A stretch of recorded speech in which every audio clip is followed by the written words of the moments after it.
안녕하세요. 세상을 이롭게 하는 일에 관심 많은 승무원쌤 김용숙입니다. 저는 요새 굉장히 뉴스 보는 재미가 있습니다. 특히 이준석 국민의힘 대표와 관련된 뉴스를 볼 때 관심 있게 들여다봅니다. 이준석 대표 보통 사람이 아니기 때문입니다. 이준석 대표가 생각해내는 아이디어, 그의 전술 전략은 이준석 씨를 따라갈 만한 정치인이 대한민국 정치판에는 없다는 생각 때문에 저는 이준석 대표를 꼼꼼히 관찰하고 있습니다. 제가 이번에 요 근래에 꼼꼼히 또 들여다보는 부분은 이준석 대표 과연 이재명을 잡을 것인가 못 잡을 것인가 하는 것에 대한 관심입니다. 시청하시기 전에 빨간 구독 버튼, 좋아요, 알림 버튼 꼭 눌러주시기 바랍니다. 고맙습니다. 이준석은 누가 와서 공격을 해도 허물기 힘든 사람입니다. 저는 확실하게 얘기할 수 있습니다. 이준석 대표가 가진 능력, 실력, 전술, 전략, 해안, 거기에 이준석 씨 공정성도 가지고 있는 것 같습니다. 물론 이준석 씨를 무너뜨리려고 하는 세력들 적지 않습니다. 일부 세력은 이준석 씨를 무너뜨리려고 그러다가 손발 들고 기브업 했습니다. 많은 보수 유튜버들이 이준석을 공격을 무지막지하게 해대다가 손들고 요새 이준석에 대한 비판하지 않습니다. 공격 멈춰섰습니다. 그렇지만 아직도 이준석 대표 공격하는 세력 남아 있습니다. 그들은 왜냐? 멍청한 욕심쟁이들은 아직 이준석 대표를 공격하는 일을 멈추지 않고 있습니다. 머지않아서 그들도 저는 몰락할 것으로 확신하고 있습니다. 이거 제 개인 확신입니다. 물론 제 확신이 맞지 않을 수도 있지만 저는 그동안 이준석 씨를 쭉 관찰하면서 대단한 사람이 하나 나왔다. 근데 이번에 지방자치단체 공천하는 모습 보면서 이준석 대표는 모든 싸움에서 이길 수밖에 없다. 그런 생각을 한 것은 마음을 비웠기 때문입니다. 욕심을 내려놨기 때문에 욕심을 내려오는 사람을 무찌를 수 있는 힘은 정직밖에 없습니다. 정직한 사람만이 이준석 씨를 무너뜨릴 수 있습니다. 정직하지 못한 사람, 명분 없는 사람, 이준석 대표 결코 무너뜨리지 못할 것이라는 거 저는 그런 확신을 가지고 있습니다. 왜냐? 윤석열 대통령 시대에는 정직하지 못한 사람은 살아남기 힘든 그런 가치관을 가진 대통령이기 때문에 저는 결코 이준석 대표를 무너뜨릴 수 없다. 그런 확신을 가졌습니다. 사실 당 대표가 갖는 힘은 뭐냐? 대표라는 그 직책 자체가 중요한 게 아니라 자기 세력을 만드는 겁니다. 자기 세력을 만드는 것은 뭐냐면 대표라는 직책을 가지고 은혜를 베푸는 거죠. 정당에서 은혜를 베푸는 가장 좋은 수단은 뭡니까? 공천을 주는 겁니다.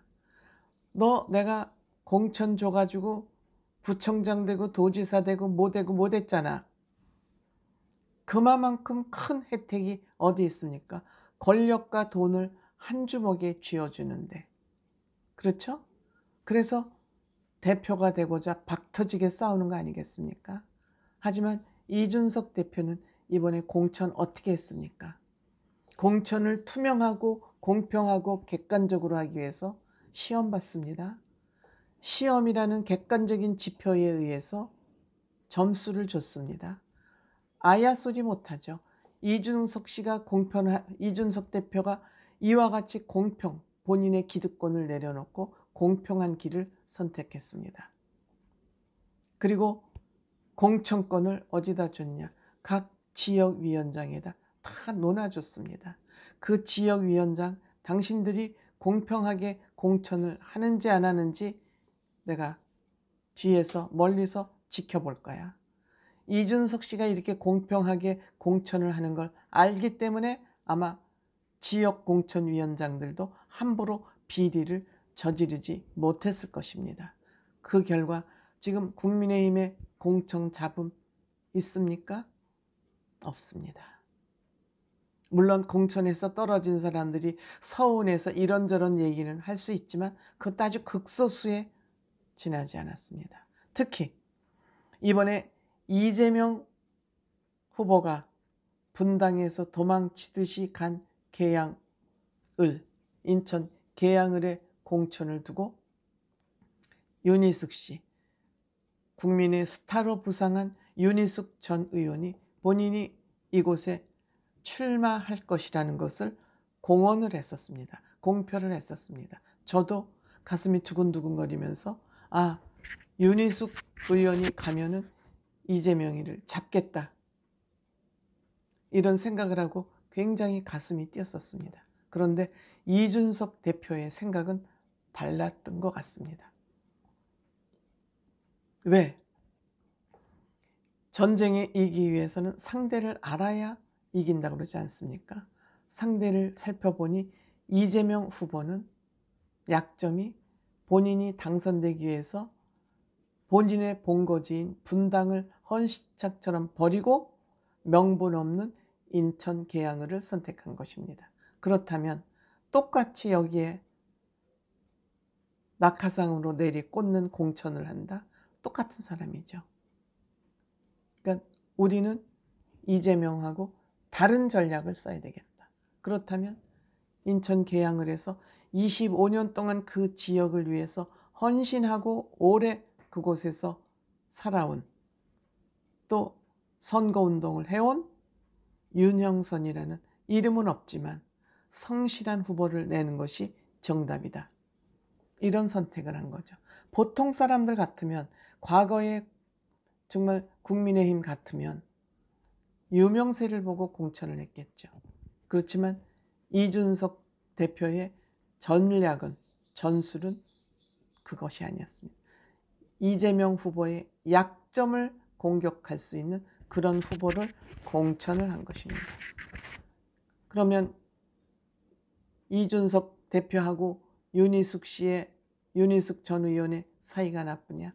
이 두 사람 굉장히 관계가 공고하게 다져져 있습니다.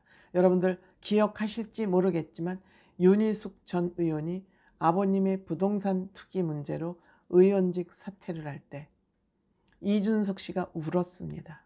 눈물을 보였습니다. 왜 사퇴를 하냐? 사퇴하지 말아라. 우리 같이 일해야 되지 않느냐? 근데 사퇴를 하면 어떡하냐고 울었습니다.